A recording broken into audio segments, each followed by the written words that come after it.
ವೈರಾಗ್ಯವನ್ನು ಎಲ್ಲರೂ ಆಚರಿಸುತ್ತಾರೆ, ಆದರೆ ತಮ್ಮ ಸ್ವಾರ್ಥಕ್ಕಾಗಿ ಮಾತ್ರ, ದೈವಿಕತೆಯನ್ನು ಸಾಧಿಸಲು ಅಲ್ಲ.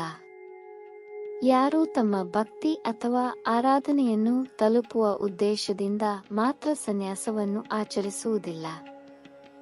ಒಬ್ಬನು ಮರಣದಿಂದ ವಿಮೋಚನೆಯನ್ನು ಬಯಸಿದರೆ, ಆದರೆ ಮರಣದಿಂದ ಮುಕ್ತಿಯನ್ನು ಪಡೆಯದಿದ್ದರೆ ಜೀವನವು ಕೊನೆಗೊಳ್ಳುವುದಿಲ್ಲ. ಸೃಷ್ಟಿ ಅಸ್ತಿತ್ವದಲ್ಲಿದೆ, ಜೀವನ ಅಸ್ತಿತ್ವದಲ್ಲಿದೆ, ಮತ್ತು ನಾವು ನಮ್ಮ ಕಣ್ಣುಗಳನ್ನು ತೆರೆದಾಗ ಮತ್ತು ಬೆಳಕನ್ನು ಅನುಭವಿಸದಿದ್ದರೆ ಬೆಳಕು ಇರುವುದಿಲ್ಲ ಎಂದು ಅರ್ಥವಲ್ಲ. ಬೆಳಕಿನ ಅವಶ್ಯಕತೆ ಇದ್ದರೆ ಕತ್ತಲೆಯ ಆಚೆಗೆ ನಮ್ಮ ಕಣ್ಣುಗಳನ್ನು ತೆರೆಯುವುದು ಅವಶ್ಯಕ. ಈ ಜಗತ್ತಿನಲ್ಲಿ ಸಮಾನತೆ ಇದ್ದಾಗ ಮಾತ್ರ ಪ್ರಗತಿ ಸಾಧ್ಯ. ಸಮಾನತೆ ಇಲ್ಲದಿದ್ದರೆ ಶಕ್ತಿಶಾಲಿಗಳು ಶಕ್ತಿಯುತವಾಗಿ ಉಳಿಯುವುದಿಲ್ಲ, ದುರ್ಬಲರು ದುರ್ಬಲರಾಗಿ ಉಳಿಯುವುದಿಲ್ಲ. ಶಕ್ತಿಯ ಸಮತೋಲನವನ್ನು ಕಾಪಾಡಿಕೊಳ್ಳುವುದು ಅವಶ್ಯಕ, ಏಕೆಂದರೆ ಬಯಕೆಯು ಸಂಪೂರ್ಣ ವೈಯಕ್ತಿಕ ಒಲವು ಒಬ್ಬರ ಸ್ವಂತ ಮೋಕ್ಷಕ್ಕೆ ಮಾತ್ರ ಸೀಮಿತವಾಗಿದೆ. ಆಸೆಯೇ ಗೆಲ್ಲುವ ಬಯಕೆಯನ್ನು ಹುಟ್ಟುಹಾಕುತ್ತದೆ, ಮತ್ತು ಸೋಲು ಗೆಲುವಿನ ಈ ವ್ಯವಸ್ಥೆಯಿಂದ ಪ್ರಭಾವಿತರಾದಾಗ ಒಬ್ಬ ವ್ಯಕ್ತಿಯು ಧರ್ಮ, ಅಧರ್ಮ, ನ್ಯಾಯ ಮತ್ತು ಅನ್ಯಾಯದ ಜ್ಞಾನವನ್ನು ಮರೆತು ಬಿಡುತ್ತಾನೆ. ಸಹಾನುಭೂತಿ ಮರೆತು ಹೋಗಿದೆ. ನೆನೆಸಿಕೊಂಡರೆ ನೆಪ, ಕುತಂತ್ರದಿಂದ ಸಾಧಿಸಿದರೂ ಗೆಲುವು ಮಾತ್ರ ಸಿಗುತ್ತದೆ. ಎ ಎಂಬ ರಾಕ್ಷಸನು ಒಂದು ದಿನ ಬ್ರಹ್ಮಲೋಕಕ್ಕೆ ಹೋಗಿ ಬ್ರಹ್ಮನಿಂದ 4 ವೇದಗಳನ್ನು ಕುತಂತ್ರದಿಂದ ಪಡೆದನು. ಎಲ್ಲಾ ಜ್ಞಾನವು ವೇದಗಳಲ್ಲಿ ಅಡಕವಾಗಿದೆ. ಆದ್ದರಿಂದ ಅಜ್ಞಾನದ ಕತ್ತಲೆಯು ಹರಡಿದಾಗ ಅಧರ್ಮವು ಹೆಚ್ಚಾಗುತ್ತದೆ. ಇದನ್ನೆಲ್ಲ ವಿಷ್ಣು ನೋಡುತ್ತಿದ್ದ. 4 ವೇದಗಳು ಕಣ್ಮರೆಯಾಗುವ ಭಯದ ಜೊತೆಗೆ ಭೂಮಿಯ ಅಂತ್ಯವು ಹತ್ತಿರದಲ್ಲಿದೆ ಎಂದು ಅವರು ತಿಳಿದಿದ್ದರು. ಬ್ರಹ್ಮನು ವೇದಗಳ ಅನುಪಸ್ಥಿತಿಯಲ್ಲಿ ಪುನರ್ಜನ್ಮದ ಪ್ರಕ್ರಿಯೆಯನ್ನು ಸೃಷ್ಟಿಸುತ್ತಾನೆ. ಆದ್ದರಿಂದ ಆ ವೇದಗಳನ್ನು ಪುನಃ ಪಡೆದುಕೊಳ್ಳುವುದು ಅತ್ಯಗತ್ಯವಾಗಿತ್ತು. ಹಾಗಾದರೆ ವಿಷ್ಣು ಏನು ಮಾಡಿದನು? ಭಗವಾನ್ ವಿಷ್ಣುವು ಮೀನಿನ ರೂಪವನ್ನು ಧರಿಸಿ ಕೆಳಗಿಳಿದನು. ರಾಜ ಸತ್ಯವ್ರತ ಸ್ನಾನ ಮಾಡುತ್ತಿದ್ದಾಗ ಅವನ ಕೈಗೆ ಒಂದು ಸಣ್ಣ ಮೀನು ಬಂದಿತು. ಅದು ಎಷ್ಟು ಚಿಕ್ಕದಾಗಿದೆ ಎಂದರೆ ರಾಜ ಸತ್ಯವ್ರತನು ಅದನ್ನು ನೀರಿಗೆ ಎಸೆಯಲು ಹೊರಟನು. ಆದರೆ ಮೀನು ದೊಡ್ಡ ಮೀನಿಗೆ ಹೆದರಿ ಅವನನ್ನು ಬೇಡಿಕೊಂಡಿತು ಮತ್ತು ಅದನ್ನು ತನ್ನೊಂದಿಗೆ ತೆಗೆದುಕೊಳ್ಳುವಂತೆ ಕೇಳಿಕೊಂಡಿತು. ರಾಜ ಸತ್ಯವ್ರತನು ಅತ್ಯಂತ ಕರುಣಾಮಯಿಯಾಗಿದ್ದನು. ತನ್ನ ನೀರಿನ ಪಾತ್ರೆಯಲ್ಲಿ ಮೀನುಗಳಿಗೆ ಆಶ್ರಯ ನೀಡಿ ತನ್ನ ಅರಮನೆಗೆ ಕರೆದೊಯ್ದನು. ಆದರೆ ರಾತ್ರಿಯ ಹೊತ್ತಿಗೆ ಮೀನುಗಳು ಎಷ್ಟು ದೊಡ್ಡದಾಗಿ ಬೆಳೆದವು, ಅದು ಇನ್ನು ಮುಂದೆ ಮಡಕೆಯಲ್ಲಿ ಉಳಿಯಲು ಸಾಧ್ಯವಿಲ್ಲ. ಅದರ ದೊಡ್ಡ ಗಾತ್ರವನ್ನು ನೋಡಿದ ನಂತರ ಸತ್ಯರಾಜನು ಅದನ್ನು ಪಾತ್ರೆಯಿಂದ ತೆಗೆದು ಒಂದು ಜಾಡಿಗೆ ಹಾಕಿದನು.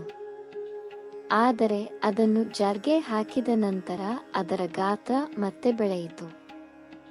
ಆದ್ದರಿಂದ ರಾಜ ಸತ್ಯವ್ರತ ಅದನ್ನು ಪಾತ್ರೆಯಿಂದ ಹೊರತೆಗೆದು ಕೊಳದಲ್ಲಿ ಹಾಕಿದನು. ಆದರೆ ಅದನ್ನು ಕೊಳಕ್ಕೆ ಹಾಕಿದ ನಂತರವೂ ಅದರ ಗಾತ್ರವು ತುಂಬಾ ಬೆಳೆದು ಅದನ್ನು ನದಿಗೆ ಹಾಕಬೇಕಾಯಿತು. ಆದರೆ ಅದನ್ನು ನದಿಯಲ್ಲಿ ಹಾಕಿದ ನಂತರ ಅದರ ಗಾತ್ರವು ಮತ್ತೆ ಹೆಚ್ಚಾಯಿತು ಮತ್ತು ಅದು ಸಮುದ್ರದಲ್ಲಿ ಇಡಬೇಕಾದಷ್ಟು ದೊಡ್ಡದಾಯಿತು. ಅದನ್ನು ಸಾಗರದಲ್ಲಿ ಇಡದಿದ್ದರೆ ಅದರ ಸಾವು ಖಚಿತ. ರಾಜ ಸತ್ಯವ್ರತನು ಋಷಿ ಮತ್ತು ಜ್ಞಾನಿಯಾಗಿದ್ದ ಕಾರಣ ಅದನ್ನು ಸಾಗರದ ಕಡೆಗೆ ಕೊಂಡೊಯ್ದನು. ಇದು ಸಾಮಾನ್ಯ ಮೀನು ಅಲ್ಲ, ಸ್ವತಃ ವಿಷ್ಣುವೇ ಎಂದು ಅವರು ಅರಿತುಕೊಂಡರು. ರಾಜ ಸತ್ಯವ್ರತನ ಔದಾರ್ಯದಿಂದ ಭಗವಾನ್ ವಿಷ್ಣುವು ಅತ್ಯಂತ ಸಂತುಷ್ಟನಾದನು. ಆದ್ದರಿಂದ ಅವನು ರಾಜ ಸತ್ಯವ್ರತನಿಗೆ ತನ್ನ ರೂಪವನ್ನು ಪಡೆದುಕೊಳ್ಳಲು ಸೂಚಿಸಿದನು. 7 ದಿನಗಳಲ್ಲಿ ಜಲಪ್ರಳಯ ಬರಲಿದೆ ಮತ್ತು ಇಡೀ ಭೂಮಿಯು ನೀರಿನಲ್ಲಿ ಮುಳುಗುತ್ತದೆ ಎಂದು ಅವರು ಸತ್ಯವ್ರತರಿಗೆ ಹೇಳಿದರು. ಆದರೆ ಎಲ್ಲಾ ಋಷಿಗಳು, ಧಾನ್ಯಗಳು, ಸಸ್ಯಗಳು ಮತ್ತು ಎಲ್ಲಾ ಜಾತಿಯ ಪ್ರಾಣಿಗಳ ಜೊತೆಗೆ ಪ್ರತಿ ಜೋಡಿಯು ಒಂದು ದೊಡ್ಡ ದೋಣಿಯನ್ನು ಹತ್ತಿ ನನಗಾಗಿ ಕಾಯಬೇಕು. ಎತ್ತರಗಳು ನೀರನ್ನು ಮುಟ್ಟದ ಒಂದೇ ಒಂದು ಸ್ಥಳ ಇರುತ್ತದೆ. ನಾನು ಹಿಂತಿರುಗಿ ನಿಮ್ಮನ್ನು ಅಲ್ಲಿಗೆ ಕರೆದೊಯ್ಯುತ್ತೇನೆ. ಅದು ಯಾವ ಸ್ಥಳವಾಗಿತ್ತು? ಅದು ಹಿಮಾಲಯವಾಗಿತ್ತು. ಹೀಗೆ ಹೇಳುತ್ತಾ ಮಹಾವಿಷ್ಣು ಸಮುದ್ರದಲ್ಲಿ ಅದೃಶ್ಯನಾದನು. ಅವನ ಆಜ್ಞೆಯ ಪ್ರಕಾರ ರಾಜ ಸತ್ಯವ್ರತನು ಬೃಹತ್ ದೋಣಿಯಲ್ಲಿ ಕಾಯುವುದನ್ನು ಮುಂದುವರೆಸಿದನು. ಆಗ ವಿಷ್ಣುವು ಕೊಂಬಿನೊಂದಿಗೆ ಚಿನ್ನದ ಮೀನಿನ ರೂಪದಲ್ಲಿ ಕಾಣಿಸಿಕೊಂಡನು. ಅವನು ದೋಣಿಯನ್ನು ಕಟ್ಟಲು ವಾಸುಕಿ ಸರ್ಪವನ್ನು ಹಗ್ಗವಾಗಿ ಬಳಸಿದನು. ವಿಷ್ಣುವಿನ ಆಜ್ಞೆಯ ಪ್ರಕಾರ ಪ್ರಳಯದ ನಂತರ ವೇದಗಳ ಆಧಾರದ ಮೇಲೆ ಜಗತ್ತನ್ನು ಮರುಸ್ಥಾಪಿಸಲು ಅವನು ಎಲ್ಲರನ್ನೂ ಸುರಕ್ಷಿತವಾಗಿ ಹಿಮಾಲಯಕ್ಕೆ ಕರೆದೊಯ್ದನು. ರಾಜ ಸತ್ಯವ್ರತನನ್ನು ಮನು ಎಂದು ಕರೆಯಲಾಗುತ್ತದೆ, ಅಂದರೆ ಮಾನವ ಜನಾಂಗದ ಮೂಲಪುರುಷ. ಈ ರೀತಿಯಾಗಿ ಭಗವಾನ್ ವಿಷ್ಣುವು ವೇದಗಳನ್ನು ಮರಳಿ ಪಡೆದನು ಮಾತ್ರವಲ್ಲದೆ ಇಡೀ ಪ್ರಪಂಚದ ಕಲ್ಯಾಣವನ್ನು ಖಾತ್ರಿಪಡಿಸಿದನು. ಪ್ರತಿಯೊಂದು ಬಿಕ್ಕಟ್ಟಿನಲ್ಲೂ ಭಗವಂತ ತನ್ನ ಭಕ್ತರಿಗೆ ಖಂಡಿತ ಸಹಾಯ ಮಾಡುತ್ತಾನೆ. ಅಸ್ಥಿರತೆಯು ಅಪನಂಬಿಕೆಯಿಂದ ಮಾತ್ರ ಬರುತ್ತದೆ. ನಂಬಿಕೆ ಮತ್ತು ನಿರಂತರ ಶಾಂತಿಯನ್ನು ಕಾಪಾಡಿಕೊಳ್ಳುವುದು ಹೇಗೆ? ನಕಾರಾತ್ಮಕತೆಯ ಹರಡುವಿಕೆಯನ್ನು ನಾವು ಹೇಗೆ ತಡೆಯಬಹುದು? ಎಲ್ಲವೂ ನಮ್ಮ ಮೇಲೆ ಅವಲಂಬಿತವಾಗಿಲ್ಲ ಎಂಬ ಈ ಅರಿವಿನಿಂದ ಮಾತ್ರ ಭಗವಂತ ಜಾಗೃತನಾಗಿದ್ದಾನೆ. ವ್ಯಕ್ತಿಯ ಕಾರ್ಯಗಳಲ್ಲಿ ಅಹಂಕಾರದ ಬಲವಾದ ಭಾವನೆ ಇದ್ದಾಗ ಅಹಂಕಾರವು ಉಂಟಾಗುತ್ತದೆ. ಒಬ್ಬ ವ್ಯಕ್ತಿಯು ತಾನು ಏನೆಂದು ಭಾವಿಸುತ್ತಾನೆ ಮತ್ತು ಅವನು ತನ್ನ ಕಾರ್ಯಗಳಿಗೆ ಇತರರನ್ನು ಜವಾಬ್ದಾರನೆಂದು ಅರ್ಥ ಮಾಡಿಕೊಳ್ಳುವವರೆಗೆ ಅವನು ಅವಲಂಬಿತನಾಗಿರುತ್ತಾನೆ. ಒಬ್ಬ ವ್ಯಕ್ತಿಯು ತನ್ನ ದುಃಖಕ್ಕೆ ಬೇರೊಬ್ಬರು ಕಾರಣ ಎಂದು ಭಾವಿಸಿದರೆ ಅವನು ಹೇಗೆ ಸಂತೋಷವಾಗಿರಲು ಸಾಧ್ಯ? ಇದು ಅಸಾಧ್ಯ, ಏಕೆಂದರೆ ಇತರರನ್ನು ಬದಲಾಯಿಸುವುದು ಅವನ ನಿಯಂತ್ರಣದಲ್ಲಿಲ್ಲ. ಅವನು ತನ್ನನ್ನು ಮಾತ್ರ ಬದಲಾಯಿಸಬಹುದು. ಇದೊಂದೇ ಅವರಿಗೆ ಇರುವ ಸ್ವಾತಂತ್ರ್ಯ. ನೋವು, ಕಷ್ಟಗಳು ಅವನ ಕ್ರಿಯೆಗಳು ಮತ್ತು ಅವನ ನಿರ್ಧಾರಗಳ ಫಲ, ಮತ್ತು ಅವನು ತನ್ನ ನಿರ್ಧಾರಗಳನ್ನು ಬದಲಾಯಿಸುವ ದಿನ ಅವನ ಜೀವನದಲ್ಲಿ ಬದಲಾವಣೆ ಇರುತ್ತದೆ. ಈ ಜೀವನದ ಪಾಠ ಕಲಿತವರು ಭೂಮಿಯನ್ನು ನರಕವನ್ನಾಗಿಸಲು ಕೊಡುಗೆ ನೀಡಿದ್ದಾರೆ.